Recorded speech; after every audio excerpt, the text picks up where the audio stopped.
we need to be more self-centered.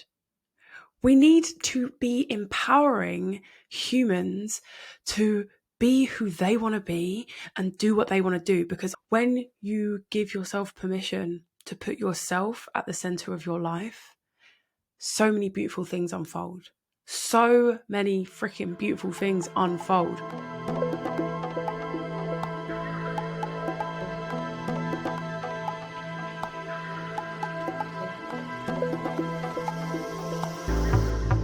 Welcome to Self-Centered with Calypso. I'm Calypso.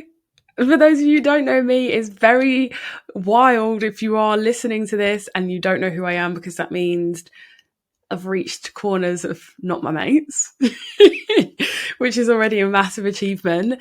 Thank you for being here. This is a show that is going to empower you to create a life that feels aligned, alive, and yours.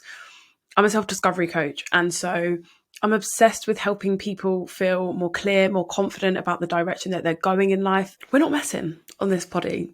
I'm not messing. We're going to be having proper conversations, in-depth conversations that are going to hopefully open your mind, that are definitely going to challenge social norms. I want to talk about things that nobody's talking about, the things that people are too scared to talk about. And I've got something, but I'll tell you one thing for free. You have to be self-centered before you can center yourself. And so this whole podcast will have themes of reframing what it means to be self-centered. I'm going to be having conversations with people about how them choosing themselves and their authentic path has led to them living full, gorgeous lives. And self-centered, also to be self-centered, it does not mean to be selfish. Being selfish is expecting everyone else to put you before themselves. But actually, if everybody in the world was centering their wants and needs, they would have much more capacity to be there for other people in their lives. And of course, there are times in our lives when we do have to sacrifice our needs and help others. Maybe people that just have newborn babies. I've never done that yet. But people always tell me, there is this period, I've got friends, this period where you are sacrificing your wants and your needs to keep your baby alive. Or maybe you have got an elderly parent or grandparent or somebody in your life that you are sacrificing some time to look after. But those moments are almost like exceptions rather than the norm, because if we stay there, if we stay in this zone of duty, of needing to put others before ourselves and sacrificing your own wants and the things that you know that you're here to do, resentment builds. Resentment, it's not sexy, it's not nice, doesn't end well. It really doesn't. Trust me. So actually being in that selflessness place should be the exception, not the rule. And you can be self-centered and love deeply and care for a community. Being self-centered isn't like just becoming a reckless human being who doesn't give a crap about anybody else in the world. No. It's about giving yourself permission to put your burning desires, the things that are stirring inside of you, whether it be a new career, whether it be a side hustle venture, whether it be a one-way ticket across the world on a once-in-a-lifetime trip, whether it be a new partner, whether it be you taking your current romantic relationship to places that it's never been before. All of those things can happen when you start to get honest with who you really are and what you really want, and you feel confident enough to express that. That's what I help my clients with week in, week out. And I wanted to bring the conversation to the masses. The masses. Yeah, let's put it out there to the freaking universe. The masses. There's going to be loads of people listening to this, so that you can take in some of this, feel empowered, feel energized, and also get some real tangible tips on how you can start to make those steps, how you can start to create the life that you want, how you can start to improve these areas of your life that maybe you're feeling a little bit stuck right now. I also know that if you're listening to this podcast, you're on some kind of self-development, self-discovery journey. And so you're wanting to experience all of those things that I just spoke about, and being more self-centered, being bold in who you are, and taking the steps to live as that version of you are going to bring you all of those things. So let's get into it. 3 reasons why you need to be more self-centered. Number 1, you are going to feel way more fulfilled in your life if you are more self-centered. Let me break it down. I'm going to tell you a bit about my personal story, actually, in my own journey, and especially more fulfillment in your career or the thing that you are doing and spending most of your time, most of your life, most of our existence on this earth doing. It's wild, isn't it? I'm not one of those people that's like your career is everything. You have to have a career that is purposeful, thriving, all of the above. If you want to do something that ticks the boxes, pays the bills, and you get that fulfillment outside of and other areas of your life, that is amazing. All credit to you. I'm just that person, and I know that a lot of the clients that I work with, they're in this place where they're like, well, I spend the majority, that's where I spend all my time. So why am I not going to want to make that something that really fills me up? You may or may not know this about me already. I worked in the fashion industry for 7 years and I had a really, really successful career. I worked as a buyer. I worked with brands like Nike, ASOS, Puma, Ivy Park, Topshop. Like there were so many brands that are globally known that I was doing work for, and I loved it for a while. It was the thing that I always thought that I wanted to do. I went to fashion college. I took all of the steps, yada, yada, yada, blah, blah, blah. And then I got to this point where after a trip to Central and South America, classic, she went on a gap year and then she realised that she found the meaning of life, drank some ayahuasca. I'm going to say that for another episode actually. But I realised that there was way more out there in the world. There were so many different ways that I could live my life, and I would see these people tapping on their laptops on the beach, doing a bit of work, having a sip of a pina colada, hopping in the sea. Like there was just this whole world that was opened up to me. I don't know, that sounds wild now because it's 2023 and we see hashtag digital nomads speckled all over our For You page or our newsfeed.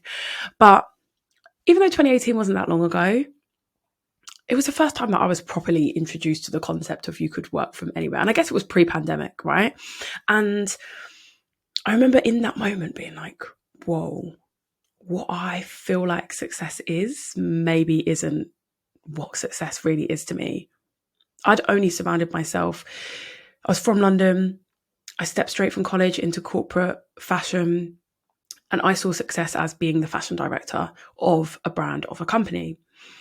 And it wasn't until I stepped out of that and started to experience different realities, and this is one of the reasons I love to travel, that I realized I could be really fulfilled doing lots of other different things. So I came back from my travels. I actually stepped back into the fashion industry for like 3 years because I kept telling myself the same story. Fashion is what you're good at. Your career is thriving. Why would you stop? And you can't start again. You can't be a novice at something. And I was trying to keep my family happy, I guess, in some ways. And they never really put pressure on, but they did celebrate the things that I was doing in my career. And everyone likes to be celebrated. It's like a little pat on the back. It's like a little gold star that you get when you're a kid, I guess. And I was getting all of the pats on the back from my boss. I was getting the promotions, all of the things. And I should, on paper, have been feeling fulfilled, but I wasn't. And I was putting other people's fears and need before my own. I was in a relationship, we were paying rent, and we were doing, living a relatively nice standard of life. And I just kept thinking, I don't want it to affect our life if I try something different. How can I possibly start again? But I was getting these whispers inside that I wanted to help people on a more deep level. I ignored it for a few years. I ignored it so much that I burnt out. I got to a point where I burnt fully out. I got signed off of work with stress and anxiety, and I was forced with my reality, which was, babes, you're not well, you've worked yourself into the ground, what are you going to do about it next? And at the moment I had a choice. Do I want to keep doing what I know, what feels safe, what the world is telling me I'm good at, what is keeping the people around me happy? Or do I want to explore something new? Do I want to take a risk and step into this world of real fulfillment that I dipped my toe into when I went traveling? I knew that I wanted to help people, and I knew that I wanted to feel free. I wanted to be able to explore this beautiful globe that we're on because I'm obsessed with it. In that moment, I chose to be self-centered. I had to tell my partner, I'm going to be starting again. I don't know what this means financially. I had like 3 months of money to float me, and I was like, I'm going to be building this business and I just have to hope that it goes well. I'm going to throw my all into it. I'd had to call my parents and say, I'm leaving this career that you've supported me in for all of this time. I had to quit the job that everyone was like, babe, that's the best job in the world. Why would you stop that? Which was also like detaching from validation from others. That's scary. But I chose myself. And of course, now I can look back a couple of years later and say it was the best decision that I ever made.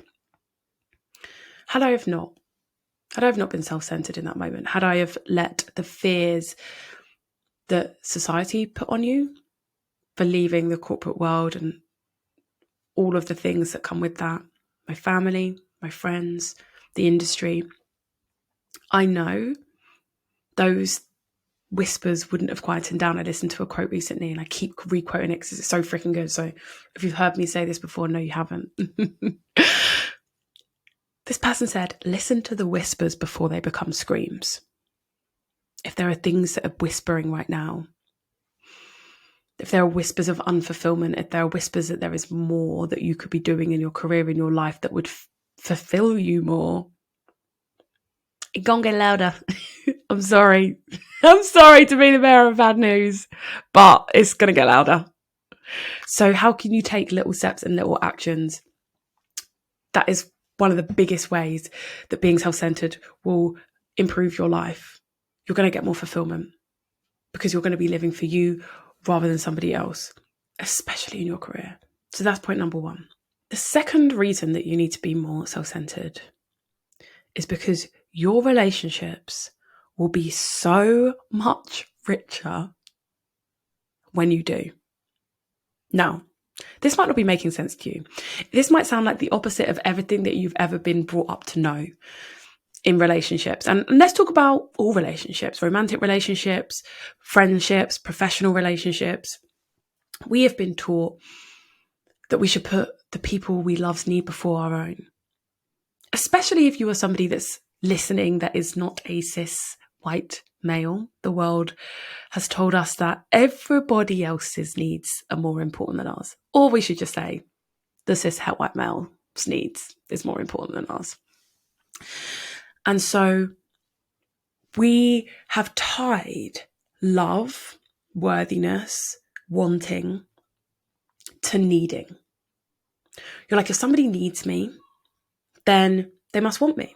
And so if I can make them need me by being who they want me to be, rather than being who I am, I'll have them with me for life. And that's what I want, right? I don't want anyone to leave me because, to be fair, we all come from tribal roots where we have a fundamental need to be accepted. Otherwise, we would be killed out the group. But your relationships will be richer when you actually put yourself first. And let me tell you why. When you are the most authentic version of you, one, you are going to attract more people that are in alignment to the most authentic version of you, which will mean you are going to have more of your kind of people in your life. So maybe there are some people, whether it be friends, whether it be acquaintances, maybe it's even your partner. That's cool. It's not cool. It's hard, but it happens. That these people that you've magnetized, manifested into your life that just aren't on the same vibe, level, energy as you. Maybe they don't enjoy doing the same things. Maybe they don't have the same values. Maybe they don't, have desires to create existence here as the same existence here as you do. And possibly if you haven't been being the most authentic version of you, you have been attracting people that are in alignment with that presented version of you that you put on to make them like you. You know, when you first meet somebody and you might be like, oh my God, I've just got to be the most like perfect version of moi, which is natural. Like when you're first dating, you're a bit like, oh, let me just put on my best everything. But then, that slowly maybe that facade breaks down a little bit and you start farting and you start being like, yeah, this is who I actually am. And you melt into you. That's the way that we, things naturally kind of should unravel. I don't want to say should because everyone's individual, but you know what I mean. Your relationships will continue to be richer if you keep being more authentic. And I want to give another example of this. I have been through the people-pleasing pastures. People-pleasing pastures. I've walked through them. I still have to walk through them every now and then. I thought I'd cut that grass and it was gone, but I do find myself wading through the lengths every now and then. Because again, like I said, we were brought up in a world where we're told everyone else's needs are more important than ours. I also have an amazing, fabulous mother, but she has a default. Her default was to keep everybody else happy. And maybe you listening to this have a similar story. Maybe you have a parental figure, somebody in your life that was a big influence, who sacrificed everything. My mum would work long days. She was a food editor for national publications. She would then get home. She would make dinner. She would put us all to bed. My dad's food would be on the table. And I was modelled putting everybody else's needs before your own as love. And so then when I fell in love with my girlfriend that I'm in with now, and actually same for my past relationships, probably, no, for sure, I believed that that was how I needed to show love. Put their everything, their needs, their wants before mine, and then they'll love me. I did that for a while. I did that for many years in my relationships. And I mean, the past ones, they obviously didn't work, so I'm not in them anymore. And in the current relationship that I'm in, at the beginning, we got to this point where I was feeling so depleted, so frustrated that I wasn't able to ask for the things that I wanted and needed, that we'd had to take a break from our relationship to reestablish who we actually were. If you're in a same-sex relationship as well, you know what the entanglement, enmeshing of same-sex love can look like. You just become one another. And also, I feel like this is a whole nother tangent and a whole nother podcast episode, which I'm sure I will speak about. That's even kind of celebrated in the queer community, especially with two women. It's like, oh, we just do everything together and we're just the same person. Baby, I learned the hard way. Don't do it. Have your individual lives and your separate paths. But I digress. I'll keep going down these little loop roads and coming back to the main point. The moment I could start communicating my wants and my needs, our relationship transformed. And little things, for instance, first thing in the morning, after us having we had a little break. We had a little time apart. We lived separately to figure out who we were and what we wanted and what we needed. And in that time, what I discovered was, first thing in the morning, I need my time. I really appreciate my time. I want to journal. I want to meditate. I maybe want to walk. I want to work out. And then I'm ready to share the rest of my day with whoever, friends, partner. And I didn't know that before, because I thought as soon as I woke up, and you want to, right? I wanted to love on my partner from the get-go. But what would happen is one of you's in a bit of a bad mood, the other one's in a good mood, you wake up, that bad mood. So the cloud is coming over. And that would work both ways. And so just understanding the things that you want and need to be the highest version of yourself for the relationships that you're in. Same with friendships. It's boundaries. It's understanding your things that you need or want, your love languages. If you just keep thinking about who you need to be for them, how do you know who you are? And that's got a sell-by date. So to know who you are, to know your wants, to know your needs, and this kind of bleeds out into all areas actually, because if you go on that journey and understand what you want, need, etc. in your career, you're obviously going to be a more full, purposeful being, which is going to mean that you're probably more happy and more able to give in your relationship. It all snowballs. So if two people that are in, I was going to say matrimony, I don't know why, in a relationship can actually put their own needs first and take full radical responsibility for who they are and how they're showing up in their relationship, it goes sweeter. Same in friendships. You have certain friends that are there for different reasons. How can you ask for what you need from them as well as give what you have? They need to be balanced. They need to be equal. And that can help remove the feeling of resentment when you're like, oh gosh, that person's asked me to do that again and that again and that again. All of your relationships will improve professionally as well. Understanding, one, do I want to be here?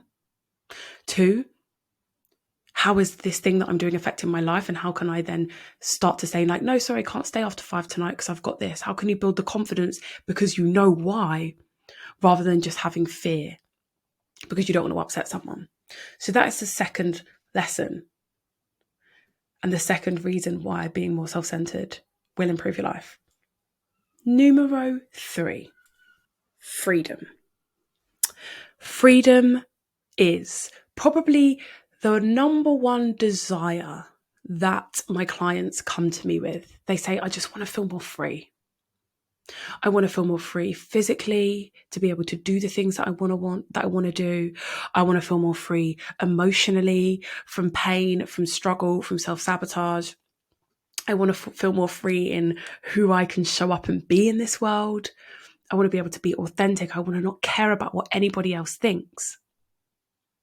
Now, when you focus on you, when you get self-centered, when you say, it's me time, it's time for me to focus on me, to look at the beliefs that I'm holding that are clawing me back, to look at the dreams that I have and that I want to put into action. When you're self-centered, it is a gateway to that feeling of freedom. No matter what it is that you're wanting to feel free from or how you're wanting to feel free, without focusing on you, without being self-centered, without putting yourself at the center of your life for a period of time, it's not possible to get there. I remember for so long, I used to say, I just want to feel free. I just want to be able to work from wherever in the world. I want to be able to work from wherever. I want to be able to, work on my own schedule. But I would be sat with these beliefs that were holding me back, that were, I can only work in the fashion industry because that's all the experience I have. I can only be a fashion buyer, and I can only be a fashion buyer in London, New York, Paris, Milan, but I was craving like beach and jungle. And it wasn't until I started to really focus on me and understand, okay, why do I think that this is all that I can do? That I was able to open that door and start going down the path of becoming a coach, which now means that I get to impact people, help people, and do it from anywhere in the world. In the 2 years that I've been coaching, I have been blessed and honoured enough to work from Ibiza, Mexico, Vietnam. Where was I recently? Morocco, Portugal, so many places. The freedom, the physical freedom that I was craving, I now get to have. But that wouldn't have happened if I didn't go on the self-discovery journey and put myself and my wants and my needs first and give myself permission to understand, babes, this is what's holding you back right now. How can you move past that belief that's there, that's blocking you from seeing that this is a possibility for you? And that's the thing. Until you go on your own self-discovery journey, until you say to those around you, do you know what, I'm focusing on me right now. I've actually got to put my own wants and needs first.